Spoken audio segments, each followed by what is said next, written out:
사도행전 제17장. 자신들이 암비볼리와 아폴로니아를 거쳐 이미 지나갔을 때에는 그들이 데살로니가에 이르렀는데 거기에는 유대인의 회당이 있었더라. 자신의 습관이 그러한 것처럼 바울은 회당에 들어가서 3번의 안식일 날 동안 성경으로부터 그리스도께서 고난을 당하시고 죽은 자들로부터 일어나셔야 한다는 것을 자신이 설명하고 증명하면서 그들과 논하였더라. 내가 여러분에게 전하고 있는 이 예수님이 그리스도이십니다라고 그가 말하였더라. 하나님을 두려워하는 많은 수의 그리스인들과 적지 않은 저명한 여자들이 그러한 것처럼 유대인들 중에 얼마는 설득을 받아 바울과 실라에 합류하였더라. 그러나 유대인들이 질투하였기에 그래서 그들은 시장에서 나쁜 인물들을 몰고 와서 폭도를 구성하여 그 도성에서 폭동을 일으켰더라. 그들을 군중들에게 끌고 가려는 이치에서 바울과 실라의 수색차 그들은 야손의 집으로 돌진하였더라. 그러나 그들이 그들을 찾지 못하였을 때에 그들은 그 도성 관리들 앞으로 야손과 어떤 다른 형제들을 이끌고 가서 외치기를 온 세상에 두통거리를 일으켜온 이 사람들이 이제 여기에 이미 이르렀기에 야손은 그들을 자신의 집으로 이미 맞이하였습니다. 예수라고 불리는 자인 다른 왕이 있다고 말하면서 그들은 모두 카이사르의 법령을 부인하고 있습니다. 자신들이 이것을 들었을 때에 군중과 그 도성 관리들은 소동으로 들어갔더라. 그런 후에 그들은 야손과 다른 자들에게 보석금을 공탁하도록 하고서 그들에게 가도록 하였더라. 밤이 되자마자 그 형제들은 바울과 실라를 멀리 베레아로 보냈더라. 거기에 도착하자마자 그들은 유대인의 회당으로 갔더라. 한데 베레아인들은 데살로니가인들보다 더욱 고상한 성품이 있었으니 왜냐하면 그들은 큰 간절함을 갖고서 메시지를 받았으며 바울이 말한 것이 진실인지를 알아보려고 매일 성경을 검토하였더라. 많은 수의 저명한 그리스 여자들과 많은 그리스 남자들이 역시 그러한 것처럼 유대인들의 많은 자들도 믿었더라. 바울이 베레아에서 하나님의 말씀을 전하고 있다는 것을 데살로니가에 있는 유대인들이 알았을 때에 그들은 군중을 동요시켜 그들을 선동하면서 거기에도 역시 갔더라. 그 형제들이 곧바로 바울을 연안으로 보내었으나 실라와 디모데는 베레아에 머물렀더라. 바울을 호송하던 사람들이 그를 아테네까지 데려갔으나 그 후에는 실라와 디모데가 가능한 한 속히 자신에게 합류하라는 훈련과 함께 떠나갔더라. 바울이 아테네에서 그들을 향해 기다리고 있는 동안에 그는 그 도성이 우상들로 가득한 것을 보고서 크게 괴로움을 받았더라. 그래서 그는 회당에서 유대인들과 하나님을 두려워하는 그리스인들과 함께 토론하였으며 또한 시장에서도 거기에 우연히 있던 자들과 함께 날마다 토론하였더라. 에피쿠로스 학파의 집단과 스토아 학파의 철학자들이 그와 함께 논쟁하기 시작하였더라. 그들 중에 어떤 자들은 묻기를 이 수다쟁이가 무엇을 말하려고 시도하고 있는가? 다른 자들은 말하기를 그가 외국 신들을 변호하고 있는 것 같소.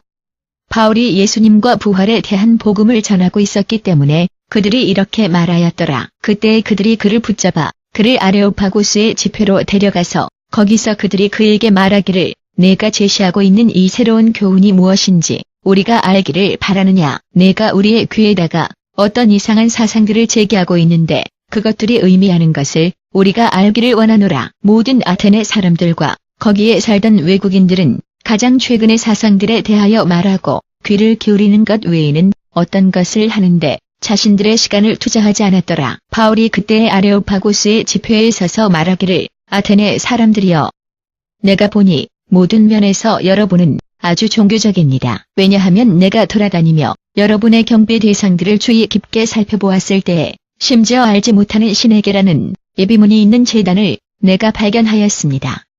여러분이 알지 못하는 무언가로서 경배하는 것을 이제 내가 여러분에게 공포하려고 합니다. 세상과 그 안에 있는 모든 것을 만드신 하나님께서는 하늘과 땅의 주님이시며 손으로 건축된 신전들에 살지 않으십니다. 그리고 마치 자신이 무엇인가 필요한 것처럼 그분께서는 인간의 손에 의해 섬김을 받지 않으시니 이는 그분께서 친히 모든 사람들에게 생명과 호흡과 다른 모든 것을 주시기 때문입니다. 한 사람으로부터 그분께서는 사람들의 모든 민족을 만드셔 그들이 온 땅에 거주하도록 하셨으며 그리고 그분께서는 그들을 위한 정해진 때와 그들이 살아야 하는 정확한 장소들을 결정하셨습니다. 비록 그분께서 우리 각 사람으로부터 멀리 계시지 않지만 하나님께서는 사람들이 자신을 탐구하고 아마도 자신을 향해 손을 뻗어 자신을 찾을 수 있도록 이렇게 하셨습니다. 왜냐하면 그분 안에서 우리는 살고 움직이며 우리의 존재를 갖습니다.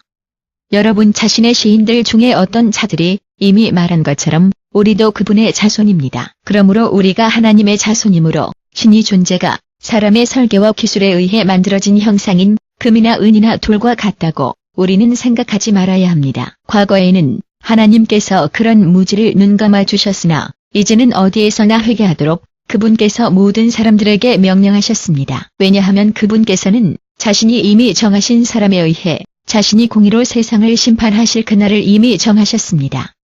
그분께서는 그분을 죽은 자들로부터 일으키심으로써 모든 사람들에게 이것의 증거를 이미 주셨습니다. 그들이 죽은 자들의 부활에 대하여 들었을 때에 그들 중에 어떤 자들은 조롱하였으나 다른 자들은 우리가 이 주제에 대하여 다시 당신의 말을 듣기를 원합니다라고 말하였더라. 그때에 바울은 그 의회를 떠났더라. 소수의 사람들이 바울의 추종자들이 되어 믿었더라. 그들 가운데에는 아레오파고스의 회원인 디오니시오스가 있었고 또 다마리스라 이름 불리는 여자가 있었으며 다수의 다른 자들이 있었더라. 사도행전 제18장 이후에 바울은 아테네를 떠나 고린도로 갔더라. 거기서 그가 본투스의 토착민인 아굴라라 이름 불리는 한 유대인을 만났으니 그 자는 자신의 아내 브리스길라와 함께 이탈리아에서 최근에 이미 왔었는데 이는 클라우디우스가 모든 유대인들에게 로마를 떠나도록 이미 명령하였기 때문이더라. 바울이 그들을 보러 가서 그들이 그러한 것처럼 자신도 텐트 만드는 자였기 때문에 그도 머물며 그들과 함께 일하였더라. 매 안식일마다 그는 유대인들과 그리스인들을 설득하려고 노력하면서 회당에서 논증하였더라. 실라와 디모데가 마케도니아에서 왔을 때에 바울은 예수님께서 그리스도이심을 유대인들에게 증언하면서 오로지 자신을 설교하는 데 바쳤더라. 그러나 유대인들이 바울을 반대하며 매도하게 되었을 때에 그는 항의로서 자기 옷을 털면서 그들에게 말하기를 여러분의 피가 여러분 자신의 머리에 있기를 원하노라. 나는 내 책임에서 깨끗하도다.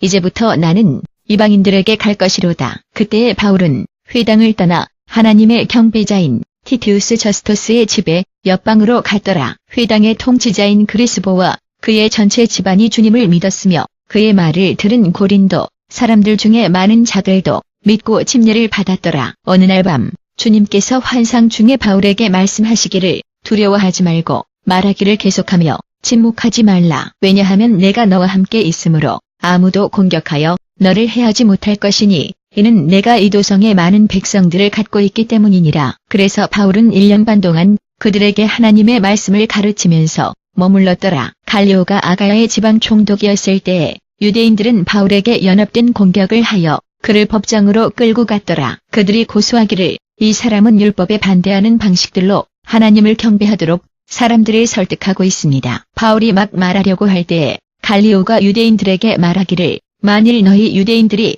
어떤 경범죄나 심각한 범죄에 대하여 불평거리를 만들고 있다면 내가 너희에게 귀를 기울이는 것이 이치에 맞을 것이니라. 그러나 그것이 말씀과 명칭과 너희 자신의 율법에 대한 문제들을 포함하고 있으므로 그 문제는 너희 스스로 해결하라.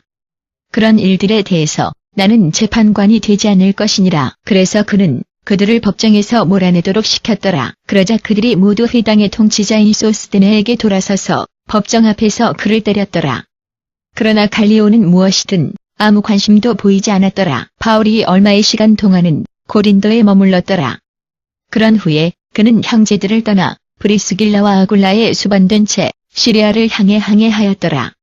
자신이 항해하기 전에 자신이 이미 행한 서약 때문에 그는 겐그레아에서 자신의 머리를 깎도록 하였더라. 그들이 에베소에 도착하였는데 거기서 바울은 브리스길라와 아굴라를 떠났더라.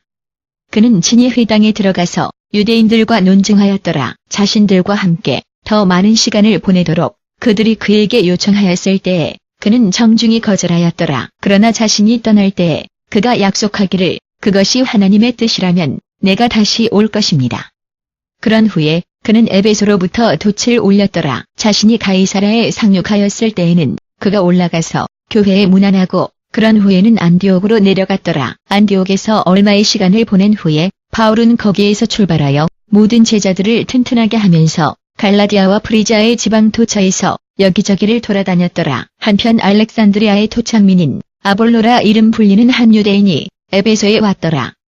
그는 성경에 충분한 지식을 가진 학식 있는 사람이었더라. 그는 주님의 길로 이미 교훈을 받았으며 비록 자신이 요한의 침례만 알고 있었지만 그는 큰 열정을 갖고서 말하며 예수님에 대하여 정확하게 가르쳤더라. 그는 회당에서 담대히 말하기 시작하였더라.